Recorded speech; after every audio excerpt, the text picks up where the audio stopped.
Hi friends, welcome to కొత్తగా చందమామ కథలు. ఈరోజు మనం ఒకరోజు రాజు అనే కథ చెప్పుకుందాం. పూర్వం హారూన్ అల్ రషీద్ ఖలీఫాగా ఉన్న కాలంలో బాగ్దాద్లో ఒక వింత బ్రహ్మచారి ఉండేవాడు. అతని పేరు అబూ అల్ హసన్. అతను తన తల్లితో ఏకాంత జీవితం జీవిస్తూ ఉండేవాడు. ఇరుగు పొరుగు వారెవ్వరిని పలకరించేవాడు కాదు. పరదేశీయులను తప్ప తన ఇంటికి భోజనానికి ఆహ్వానించేవాడు కాదు. ఒక్కసారి ఆతిథ్యం ఇచ్చిన మనిషికి మరొకసారి ఇచ్చేవాడు కాదు. అబు ప్రతి సాయంకాలం నగరం చివర నది మీద ఉన్న వంతెన వద్దకు వెళ్ళి కాపు వేసేవాడు. పరదేశీ ఎవరైనా కనిపిస్తే అతనికి ఎదురుగా నవ్వుతూ వెళ్ళి, ఈ రాత్రి తమరు మా ఇంట బస చేసి నా ఆతిథ్యం స్వీకరించాలని మనవి అనేవాడు. ఆ తర్వాత అతిథిని తన ఇంటికి తీసుకుపోయి రాజోపచారాలు జరిపి మృష్టాన్న భోజనం పెట్టి పడుకోబెట్టేవాడు. మర్నాడు అతిథిని సాగనంపుతూ, అయ్యా, తమరికి బాగ్దాదులో ఎరిగిన ముఖం అంటూ లేనప్పుడు ఆతిథ్యం ఇచ్చాను. దేవుడి కొడుక్కైనా సరే నా ఇంట్లో రెండోసారి ఆతిథ్యం లభించదు. కనుక మీ దారి మీది, నా దారి నాది. బాగ్దాద్ వీధులలో పొరపాటున మనం కలుసుకోవడం జరిగినా నేను తమరిని గుర్తించి పలకరించబోను. తమరు కూడా దయ ఉంచి నన్ను పలకరించవద్దు అని చెప్పేవాడు. ఒకనాడు సూర్యాస్తమయం వేళ అబూ వంతెన వద్ద నిలబడి ఉండగా ధనికుడైన మోసుల్ వర్తకుడిలా కనిపిస్తూ ఒక వ్యక్తి అతని వైపు వచ్చాడు. ఆ వర్తకుడి వెనుక ఒక ఆజానుబాహువైన బానిస ఉన్నాడు. ఆయన ఖలీఫా హారూన్ అల్ రషీదే. ఆయన ఒక్కోసారి ఆ విధంగా మారువేషం వేసుకొని నెలకొకసారి నగరాన్ని పరీక్షిస్తాడు. ఈ సంగతి తెలియని అబు ఖలీఫాను సమీపించాడు. ఈ రాత్రి తమరు మా ఇంటికి దయచేసి నా ఆతిథ్యం స్వీకరించాలని ప్రార్థన అన్నాడు. ఖలీఫా మొహమాట పడ్డట్టు కనిపించి చివరికి సరే అన్నాడు. అబూ తల్లి రుచిగా రకరకాల వంటకాలు చేసి ఇద్దరికీ భోజనం పెట్టింది. భోజనాలయ్యాక అబూ పానీయాలు తెచ్చి అతిథి ముందు పెట్టాడు. సంభాషణ మధ్యలో అబూ తన కథను అతిథికి ఈ విధంగా తెలిపాడు. నా పేరు అబూ అల్ హసన్. మా తండ్రి వర్తకుడు. ఆయన నన్ను చాలా కట్టుదిట్టంగా పెంచడం చేత ఆయన పోగానే నాకు విచ్చలవిడిగా ఆనందించబుద్దైంది. ఈ పని ప్రారంభించక పూర్వం ఒక్క జాగ్రత్త మాత్రం తీసుకున్నాను. నా ఆస్తిలో సగం స్థిరాస్తి రూపంలో ఉండనిచ్చి మిగిలిన సగాన్ని నగదుగా మార్చాను. ఇష్టమైన స్నేహితులను అనేక మందిని చేరదీసి తింటూ తాగుతూ విహారాలు చేస్తూ నగదంతా కొద్ది కాలంలోనే ఖర్చు చేసేశాను. డబ్బు అయిపోగానే నా ప్రాణమిత్రులు అనుకున్న వారంతా అదృశ్యులైపోయారు. నాకై నేను వారిని వెతుక్కుంటూ వెళ్ళినా వారి దర్శనం నాకు లభించేది కాదు. స్నేహం ఎలాంటిదో నాకు బోధపడింది. ఇక ఎన్నటికీ ఎరిగిన స్నేహితులను చేరదీయనని శపథం పట్టాను. కానీ స్నేహితం మీద మాత్రం నాకు మమకారం పోలేదు. అందువల్ల రోజు ఈ విధంగా అపరిచితుల స్నేహం సంపాదించుకుంటూ ఉంటాను. ఎవరితోనైనా నేను ఒక్కరోజే స్నేహం చేస్తాను. ఆ స్నేహం విషమించడానికి అవకాశం ఇవ్వను. అందుచేత రేపు తెల్లవారగానే తమకు నేను వీడ్కోలు చెప్పేస్తాను. తిరిగి మనం కలుసుకున్నా నేను మీ కేసి చూడను. ఇందుకు మీరేమీ అపోహపడవద్దు అన్నాడు. అబూ చెప్పిన ఈ మాటలు విని ఖలీఫా ఇలా అన్నాడు. మీ ప్రవర్తన నాకు సమంజసంగా కనబడుతుంది.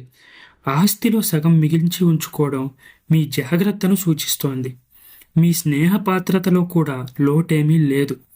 రోజుకో కొత్త వ్యక్తితో స్నేహం చేసుకుంటున్నారు. కానీ నన్ను ఒక్కటే బాధిస్తోంది. ఈ ఆతిథ్యానికి ఏదైనా ప్రత్యుపకారం చేద్దామనుకున్నాను. కానీ మీరేమో రేపు ఉదయమే వీడ్కోలు చెప్పేస్తామంటున్నారు. నా వంటి మిత్రుడు తీర్చగల కోరిక మీకేదీ లేదా అన్నాడు. మీతో ఇలా సరదాగా సంభాషించడం కంటే నాకు మీ నుంచి కావలసిందేమీ లేదు. నాకు జీవితంలో ఒక ఆశ గాని కోరిక గాని లేదు. నేను ఎవరి నుంచి ఏ సహాయాన్ని ఆశించను.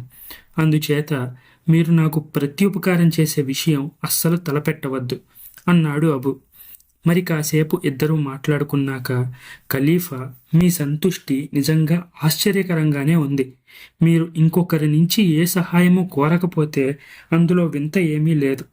కానీ మనిషి అన్నాక ఏ కోరిక ఉండకుండా ఉండదు. తీరినా తీరకపోయినా కోరికలు ఉండి ఉంటాయి. మీ వంటి వ్యక్తిలో ఎటువంటి కోరికలు ఉంటాయో తెలుసుకోవాలని నాకు చాలా కుతూహలంగా ఉంది. స్నేహపూర్వకంగా చెప్తే విని సంతోషిస్తాను అన్నాడు. అబు కొంచెం సేపు ఆలోచించి, నాకు ఒక కోరిక ఉన్నమాట నిజమే, కానీ అది తీరేది కాదు. ఒక్కరోజు ఖలీఫా కావాలని నాకు కోరిక ఉంది అన్నాడు. ఖలీఫా అయ్యి ఒక్కరోజులో ఏం సాధిద్దామని అని అడిగాడు ఖలీఫా ఆత్రంగా. బాగ్దాద్ నగరంలో 4 పేటలున్నాయి. 4 పేటలకు 4 దండనాయకులు పాలకులుగా ఉన్నారు. మా పేటకు పాలకుడిగా ఉన్నవాడు వట్టి పశువు, పాపాత్ముడు, సంస్కారం ఏ కోశానా లేనివాడు. ఈ దుర్మార్గుడి పాలనలో ఏ స్త్రీ యొక్క సౌశీల్యానికి ఆదరణ లేదు. ఈ పాపాత్ముడు మా పేటను నరకం కన్నా ఘోరంగా మారుస్తున్నాడు. వీడికి కుడి చెయ్యి ఎడమ చెయ్యిలాగా 2 పరమ నీచులున్నారు. నేను ఒక్కరోజు ఖలీఫా కాగలిగితే నాకు ధనం అక్కర్లేదు, అధికారం అక్కర్లేదు. కానీ ఈ 3 నరపశువులను కొరత వేయించి మా పేటకు చుట్టుకున్న శనిని విరగడి చేస్తాను అన్నాడు అబు. ఈ మాటలు వినేసరికి ఖలీఫాకు అబూ మీద ఉన్న సద్భావం మరింత పెరిగింది. ఎందుకంటే దుష్టులైన అధికారులపై ఆగ్రహం కలిగేది ఎప్పుడైనా సజ్జనులకే గాని సామాన్యులకు కాదు. ఖలీఫా అబూ కోరిక తీర్చాలని నిశ్చయించుకున్నాడు. అతను చూడకుండా అబూ పానీయంలో మత్తుమందు కలిపి తన చేత్తో అందించాడు. అది తాగుతూనే అబూ అల్ హసన్ స్పృహ తప్పి పడిపోయాడు. వెంటనే ఖలీఫా అబూని తన బానిస చేత మోయించి తెల్లవారేలోపుగా రాజసౌధానికి వెళ్ళిపోయాడు. మర్నాడు ఉదయం అబూ అల్ హసన్కు మెలకువ వచ్చేసరికి అతను ఖలీఫా శయ్యాగారంలో హంసతూలికా తల్పం పైన పడుకొని ఉన్నాడు. అద్భుతమైన దుస్తులు ధరించిన దాసదాసీజనం అతన్ని చూడగానే తలలు వంచారు. వాకిలి వద్ద ఖలీఫా గారి దర్శనార్థం వచ్చిన వజీర్లు, సామంతులు నిలబడి ఉన్నారు. బల్లపై ఖలీఫా ధరించవలసిన దుస్తులు, తలపాగా మొదలైనవి పెట్టి ఉన్నాయి. అబూ కళ్ళు తెరవడం గమనించి పెద్ద వజీర్ జాఫర్ సమీపానికి వచ్చి సలాం చేశాడు. ఏలినవారు లేవాలి, ఉదయపు ప్రార్థనలకు వేళ కావచ్చింది అని విజ్ఞాపన చేసుకున్నాడు. అబూకి ఏమీ అర్థం కాలేదు. భ్రమపడుతున్నానేమో అని కళ్ళు నులుముకున్నాడు. కానీ కంటి ఎదుట ఉన్న దృశ్యం మాయం కాలేదు. కల కంటున్నానేమోనని చెయ్యి గట్టిగా గిల్లుకున్నాడు. అబూకి ఏదో భయం పట్టుకుంది. అతను పక్కకు ఒత్తిగిలి పడుకొని మళ్ళీ కళ్ళు మూసుకున్నాడు. అతనికి కొద్ది నిద్రపట్టి మళ్ళా మెలకువ వచ్చింది. కళ్ళు తెరిచి చూసేసరికి మళ్ళీ అదే దృశ్యం కనిపించింది. ఈసారి ఖలీఫాకు వేత్రధారి అయిన మస్రూర్ అతని సమీపానికి వచ్చాడు. ప్రార్థనల సమయం మించిపోయింది. ఏలినవారు దివాణానికి వెళ్ళవలసిన సమయం ఆసన్నమైంది అని విన్నవించుకున్నాడు. అబూ చిరాకు పడుతూ, నిజం చెప్పు, నువ్వెవరివి, నేనెవణ్ణి అని అడిగాడు. ఏలినవారు ఖలీఫా హరూన్ అల్ రషీద్, ఆస్తికుల పాలిటి ధర్మప్రభువులు. ఈ అనామకుడు తమ సేవకు అర్హుడు కాని వేత్రహస్తుడు మస్రూర్ అని మస్రూర్ సవినయంగా చెప్పాడు. అబద్ధం, పచ్చి అబద్ధం అంటూ అబూ ఒక బానిసను చేరపిలిచి, నేనెవరో నీకు తెలుసా అని అడిగాడు. ఎందుకు తెలీదు? మా ఏలిక ఖలీఫా హారూన్ అల్ రషీద్ అని జవాబు వచ్చింది. అబూ అల్ హసన్ పక్క మీద వెల్లకిలా పడి కాళ్ళు గాల్లోకి ఎగరేస్తూ వెర్రిగా నవ్వసాగాడు. ఆ ఉన్మాదం కాస్త తగ్గాక పరిచారికలు వచ్చి అతనికి రాజరికపు దుస్తులు తొడిగారు. కాలకృత్యాలు అయ్యాక అబూ పరివార సమేతుడై దివాణానికి బయలుదేరాడు. నేను అబూ అల్ హసన్ కాకుండా ఖలీఫా హారూన్ అల్ రషీద్ను ఎలా అయ్యాను అని అతని మనస్సు ఆశ్చర్యపడుతూనే ఉంది. కానీ ఆ సందేహం తీరనే లేదు. అబూని సింహాసనం ఎక్కించారు. పెద్ద వజీర్ జాఫర్ కొన్ని కాగితాలు తెచ్చి అతని ముందు పెట్టాడు. అబూ వాటన్నిటినీ చూసి తెలివైన నిర్ణయాలే ఇచ్చాడు. అతన్ని చాటున ఉండి గమనిస్తున్న ఖలీఫా అతని తెలివికి చాలా సంతోషించాడు. ఈ కార్యక్రమం పూర్తి కాగానే కొత్వాలు అహ్మద్ ముందుకు వచ్చాడు. అబూకు సలాం చేశాడు. ఇవాళ ఏలిన వారి ఆజ్ఞలేమిటి అని అడిగాడు. అబూ ఈ విధంగా చెప్పాడు. కొత్వాల్ అహ్మద్, ఫలానా పేటకు పాలకుడిగా ఫలానా దండనాయకుడున్నాడు. వాడి భుజాల్లాగా మరో 2 నీచులు వాడి వెంటే ఉంటారు. నువ్వు ఆ ముగ్గురిని పట్టుకొని ఒక్కొక్కడికి ముందు 400 కొరడా దెబ్బలు కొట్టించు. తర్వాత ముగ్గురికి మసిపాతలు తొడిగించి గాడిదల మీద వెనక్కి తిప్పి కూర్చోబెట్టు. వారిని 4 పేటలు ఊరేగించి జనమంతా వినేట్టు స్త్రీలను అవమానించే వారికి ఇదే శిక్ష, పెద్ద మనుషుల గురించి నీచంగా మాట్లాడేవారికి ఇదే శిక్ష అని చాటింపు వేయించు. ఆ తరువాత ముగ్గురిని బహిరంగంగా కొరత వేయించు, వెళ్ళు అన్నాడు.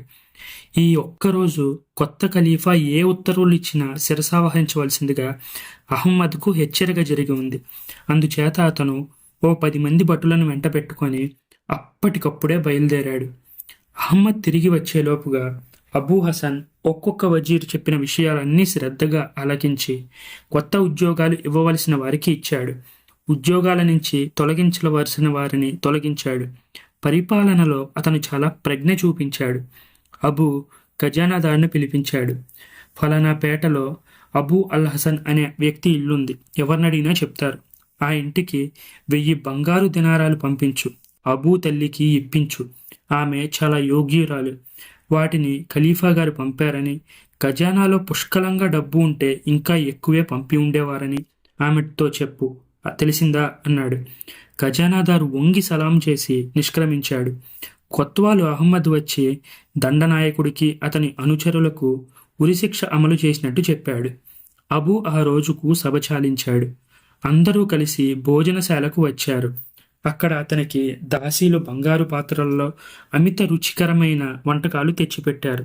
తాను ఖలీఫానన్న విషయంపై అబూ అల్ హసన్కు ఎటువంటి సందేహం లేకుండా పోయింది. అతను భోజనం చేస్తూ తనకు పరిచర్యలు చేస్తున్న 7 దాసీలను పరీక్షగా చూశాడు. వారి పేర్లు అడిగి తెలుసుకున్నాడు. వారిలోకెల్లా అందంగా కనిపించిన ఆమె పేరు గన్నా, అంటే చెరుకు కడ. ఈ గన్నా ముఖంలో అబూకు ఏదో విచారం కనిపించింది. భోజనాలు ముగిశాక పళ్ళు తెచ్చి పెట్టారు. తర్వాత పానీయాలు వచ్చాయి. గన్నా స్వయంగా ఒక లోటాలో పానీయం తెచ్చి అబూకు అందించింది. అది తాగుతూనే అబూ స్పృహ తప్పి పడిపోయాడు. ఏమంటే అందులో మత్తుమందు కలిపారు. ఆ రాత్రే స్పృహలేని స్థితిలో అతన్ని ఖలీఫా నౌకర్లు ఇంటికి చేర్చి పడక గదిలో పడుకోబెట్టి వెళ్ళిపోయారు. అబూ హసన్ నిద్రలేచి ఎవరక్కడ అని కేక వేశాడు. కానీ ఎవరూ రాలేదు. అతను కళ్ళు తెరిచి చూసే బదులు రాజభవనానికి బదులు అతి సామాన్యమైన ఇల్లు కనబడింది. అందుచేత అతను కలగంటున్నాను కాబోలు అనుకొని, జాఫర్, మస్రూర్, మీరంతా ఎక్కడ చచ్చారు అని కేకలు వేయసాగాడు. ఈ కేకలు విని అతని తల్లి పరిగెత్తుకు వచ్చింది. ఏరానైనా ఎందుకలా అరుస్తున్నావు, పీడకల వచ్చిందా అని అడిగింది. అబూ తన తల్లిని గుర్తించకుండా నువ్వెవత్తువే, ఇక్కడేం చేస్తున్నావు అన్నాడు కోపంగా. నేను నీ తల్లిని కానుటరా అబూ అల్ హసన్, నన్నే గుర్తించలేవా అన్నది తల్లి. అబూ అల్ హసన్ ఎవడు, నీకు మతిపోయిందా? నేను ఖలీఫాని, హరూన్ అల్ రషీద్ని అని అరిచాడు అబూ. ముసలిది అంకిళ్ళు నొక్కుంటూ, గట్టిగా అరొకరా నాయన, ఎవరన్నా ఇంటే దెయ్యం పట్టిందనుకుంటారు, నువ్వేంటి ఖలీఫా అవ్వడం ఏంటి అంది. నేను ఖలీఫాను కానంటావా ముసల్దానా అంటూ అబూ తల్లిని తన్నాడు. ఎవరో శత్రువులు నా రాజ్యం అపహరించి నన్నిలా చేశారు. వాళ్ళెవరో నాకు తెలుసు. వాళ్ళతో నువ్వు కూడా లాలూచి అయ్యావు. నా ద్రోహులెవరో చెప్తావా? నిన్ను చంపేనా అన్నాడు. ముసల్ది కొడుకుని చూసి పైత్యాన పడ్డాడనుకొని, ఈ మాటలకే నాయన, నిన్న ఏం చిత్రం జరిగిందో తెలుసా? మన పేటలో ఉండే దండనాయకుణ్ణి రాజభటులు పట్టుకుపోయి కొరత వేశారురా. నా కోసం ఖలీఫా వారు 1000 దినారాలు కూడా పంపించారు, చూస్తావా అన్నది. ఈ మాటలు అనగానే అబూ పిచ్చి తగ్గడానికి బదులు రెచ్చిపోయింది. మరి నేను ఖలీఫాని కాదంటావంటే ముసల్దానా? నేనే దండనాయకుణ్ణి కొరత వేయించాను. నీ కోసం 1000 దినారాలు పంపించాను. నేనే ఖలీఫాని అన్నాడు అబూ తల్లిని చావబాత్తు. తల్లి ఈ దెబ్బలు భరించలేక, రండి బాబు రక్షించండి, నా కొడుకు పిచ్చెక్కింది, నన్ను చంపేస్తున్నాడు అని కేకలు పెట్టింది. క్షణంలో నలుగురు మూగారు. అబూని నలుగురు పట్టేసుకొని చేతిలో ఉన్న కర్రలు ఆగేసుకున్నారు. నన్ను వదలండి, నేనెవరో తెలుసా? ఖలీఫాని, మీ ప్రాణాలు తోడేయగలను అంటూ అబూ గొంతు చించుకొని అరవసాగాడు. అబూకి నిజంగానే పిచ్చి పట్టిందని వారందరికీ బలమైన నమ్మకం కుదిరింది. అప్పటికప్పుడే అతన్ని బలవంతాన పట్టుకుపోయి పిచ్చి ఆసుపత్రిలో పడేశారు. అక్కడి అధికారులు అతన్ని ఉదయం, సాయంకాలం కొరడాలతో కొడుతూ చికిత్స చేయసాగారు. ఈ విధంగా 10 రోజుల పాటు చికిత్స సాగేసరికి అబూకి జ్ఞానోదయమైంది. నేను నిజంగా అబూ అల్ హసన్నే అయ్యుండాలి. లేకపోతే నన్ను వీళ్ళంతా పిచ్చివాడి కింద ఎందుకు జమకడతారు? ఒక్కరైనా నేను ఖలీఫానని ఎందుకు గుర్తించరు అనుకున్నాడతను. అతని తల్లి కొడుకు కోసం ఇన్నాళ్ళు బెంగపెట్టుకుని చివరికి ఒకనాడు పిచ్చాసుపత్రికి వచ్చింది. అబూ తల్లిని చూడగానే, అమ్మా, నాకేదో దెయ్యం పట్టి అలా ప్రవర్తించానమ్మా అన్నాడు. అబూ తల్లి తన కొడుక్కి పిచ్చి నయమైందని గ్రహించి పిచ్చాసుపత్రి అధికారితో అతన్ని ఇంటికి పంపమంది. అబూ తన తల్లి వెంట ఇంటికి వెళ్ళిపోయాడు. పిచ్చాసుపత్రిలో తిన్న దెబ్బల గాయాలు మానేదాకా ఇల్లు కదలకుండా ఉండిపోయి మళ్ళీ ఆరోగ్యం బాగోగానే యథాప్రకారం సాయంకాలం పూట ఊరి బయట వంతెన దగ్గరికి అతిథుల కోసం వెళ్ళసాగాడు. ఒకనాడు అతనికి మోసులు వర్తకుడు వెనకటిలాగానే నగరంలోకి వస్తూ కనిపించాడు. కిందటిసారి ఈ మోసులు వర్తకుడే తన అగచాట్లకు మొదలు ఆయాడన్న నా అనుమానం చేత అబూ ఆ వర్తకుడి కేసి చూడకుండా మొహం తప్పించుకున్నాడు. అయితే మోసూల్ వర్తకుడి వేషంలో ఉన్న ఖలీఫా తన చారుల ద్వారా అబూ అల్ హసన్ వృత్తాంతమంతా విని ఉన్నాడు. తన మూలంగా కష్టాలు పడిన అబూని ఏదో ఒక విధంగా సత్కరించే ఉద్దేశంతో కూడా ఉన్నాడు. అందుకని ఆయన అబూని సమీపించి, అబూ అల్ హసన్ గారు, తమరు కులాసాగా ఉన్నారా అని పలకరించాడు. మీరెవరో నేనెరగను, మీ దారిన మీరు పొండి అన్నాడు అబూ. మన స్నేహాన్ని ఇంతలో మీరు మర్చిపోవడం బాలేదు. మరోసారి మీ ఆతిథ్యం పొందాలని ఎంతో ఆత్రంగా వచ్చాను. నా మీద మీకేదో ఆగ్రహం ఉన్నట్టుంది అన్నాడు ఖలీఫా. కిందటి మారు చేసిన ఉద్ధరింపు చాలదా? దయచేసి మీ దారిని మీరు వెళ్ళండి అయ్యా అన్నాడు అబూ. అయ్యో, నా వల్ల మీకు అపకారం జరిగిందా? అది నేను బుద్ధిపూర్వకంగా చేసింది కాదు. నా మాట నమ్మండి.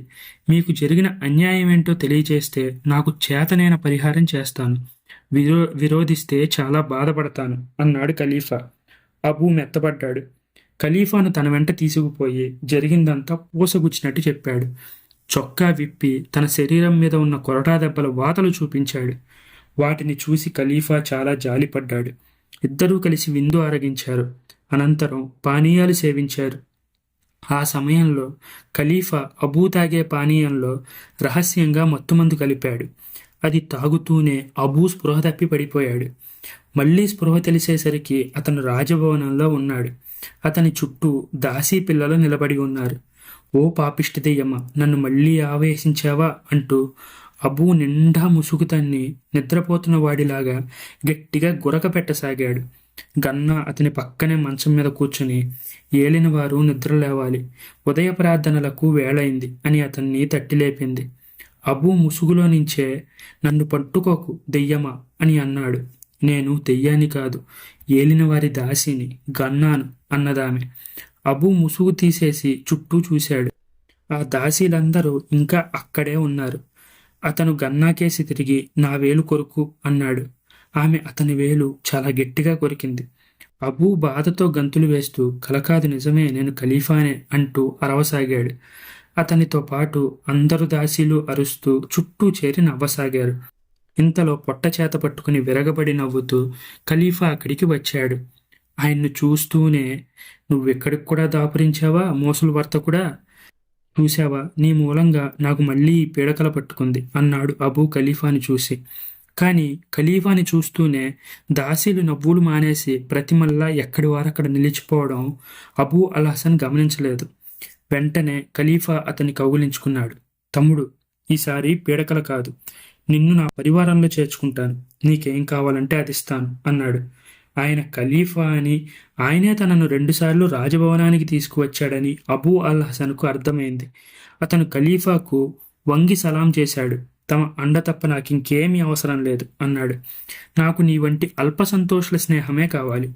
నేటి నుంచి నీకు రాజభవనంలో ఒక గది ఏర్పాటు చేస్తున్నాను.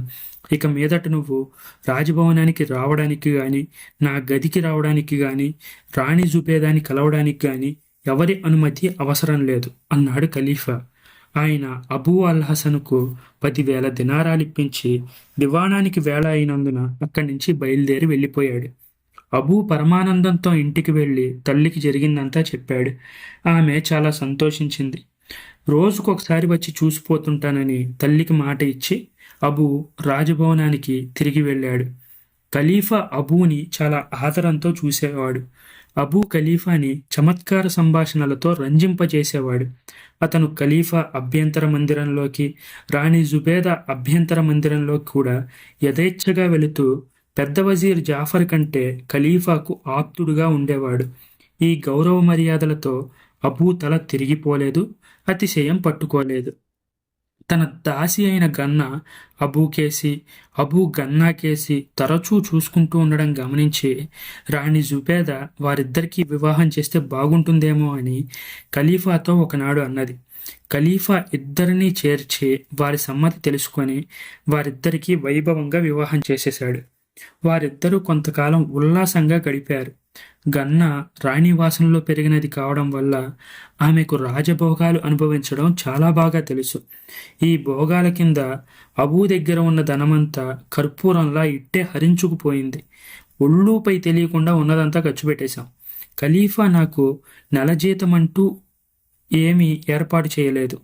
ఆయన్ని డబ్బడడం నాకెంత మాత్రం ఇష్టం లేదు. ఇప్పుడు ఏం చెయ్యాలి అన్నాడు అబూ తన భార్యతో. సుబేదా రాణిని అడగడం నాకు ఇష్టం లేదు. నీకేదైనా ఆలోచన తోస్తే చెప్పు, నేను సాయం చేస్తాను అన్నది గన్నా. అయితే ఒక్కటే ఉపాయం ఉంది. అదేంటంటే మనం చచ్చిపోవడం అన్నాడు అబూ. అమ్మో, నేను చావను. కావలిస్తే ఈ ఉపాయం నువ్వు ఒక్కడివే అమలు చేయి అన్నది గన్నా. ఆడవాళ్లకు కాస్తైనా మెదడు లేదు. అందుకే నేను ఇంతకాలం బ్రహ్మచారిగా ఉండిపోయాను. ఏం చెప్తున్నానో ఎందుకు చెప్తున్నానో అడిగి తెలుసుకోవా? అంత తొందరే? మనం చేస్తే డబ్బెలా వస్తుందే పిచ్చిదానా?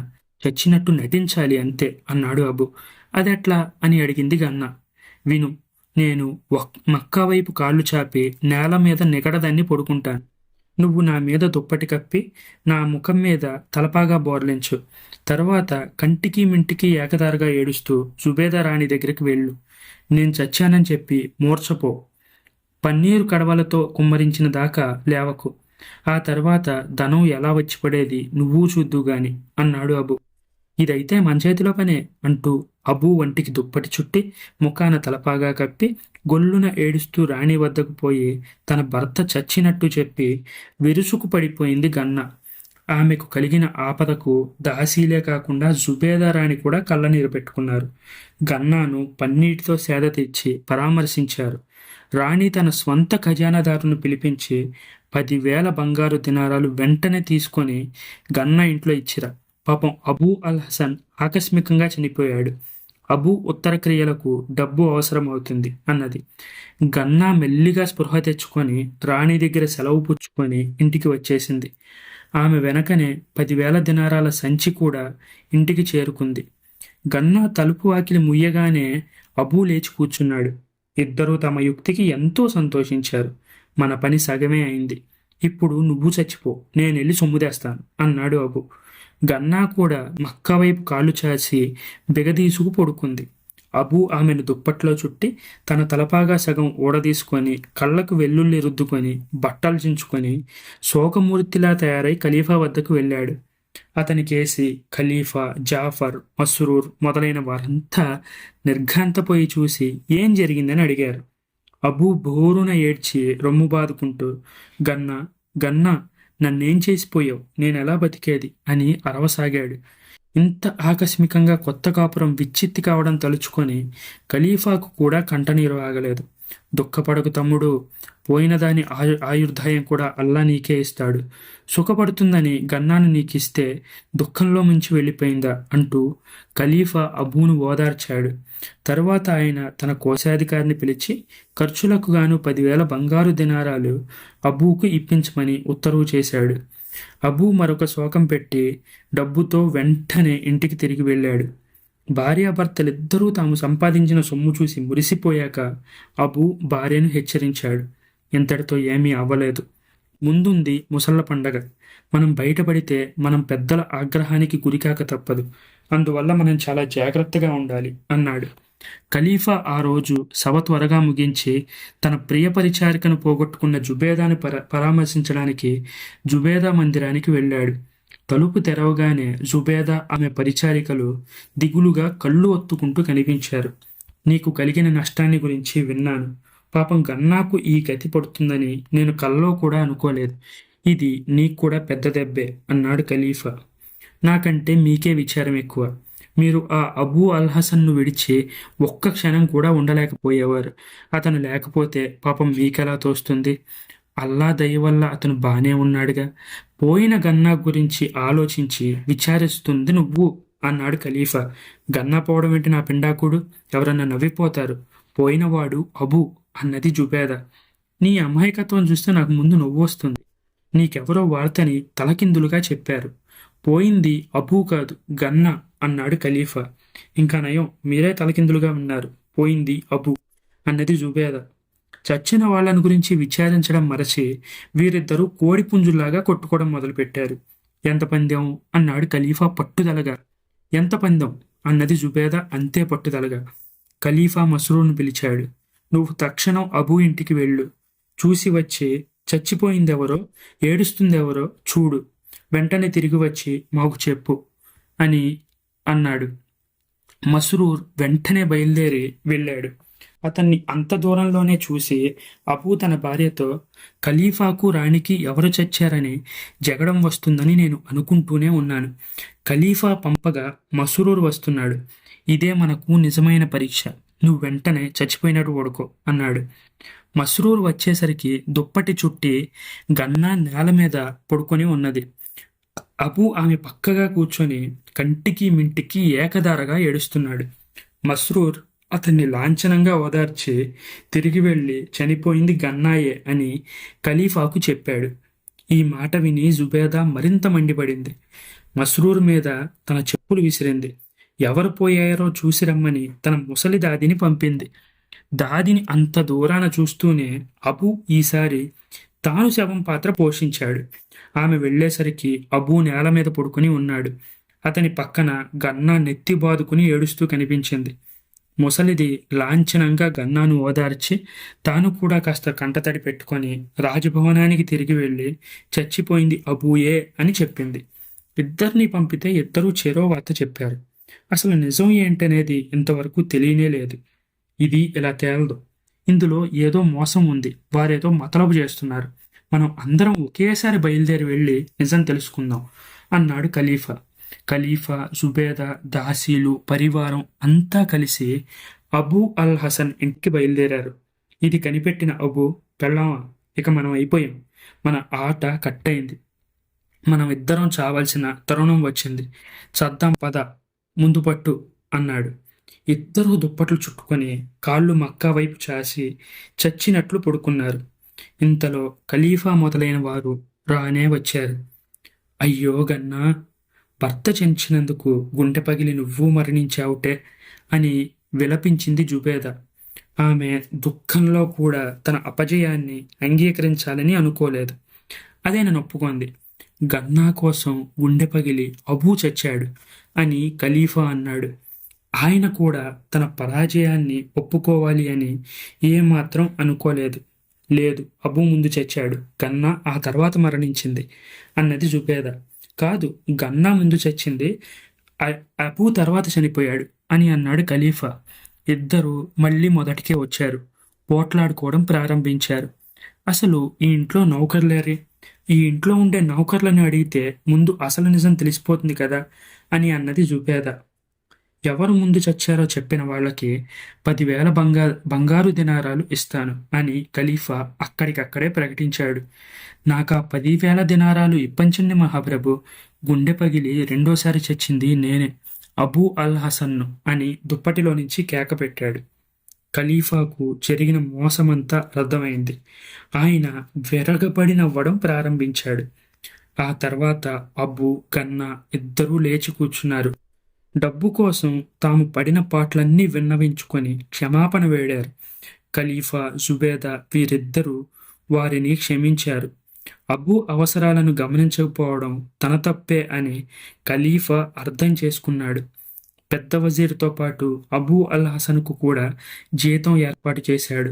అంతేకాకుండా రాణి జుబేదా కూడా గన్నాకు ఇక నుంచి నెలవారీ జీతం ఇచ్చేట్టు, అంతేకాకుండా వారిద్దరిని తమ కోటలోనే ఉండేట్టు, వారికి ఆహారం, నివాసం రెండూ తన కోటలోనే లభించేట్టు చేశారు. దీంతో అబూ అల్ హసన్ గన్నా ఇద్దరు తమ శేష జీవితాన్ని రాజు రాణిలతో కలిసి కోటలోనే గడిపేశారు. అబూ అల్ హసన్ అయితే తను చనిపోయేంత వరకు రాజుకు మంచి అనుచరుడిగా ఉన్నాడు. ఈ కథ మీకు నచ్చినట్లయితే దీన్ని లైక్ చేయండి, మీ ఫ్రెండ్స్ అందరికీ షేర్ చేయండి. అలాగే మన ఛానల్ని సబ్స్క్రైబ్ చేసుకోవడం మాత్రం అస్సలు మర్చిపోకండి. Thank you friends.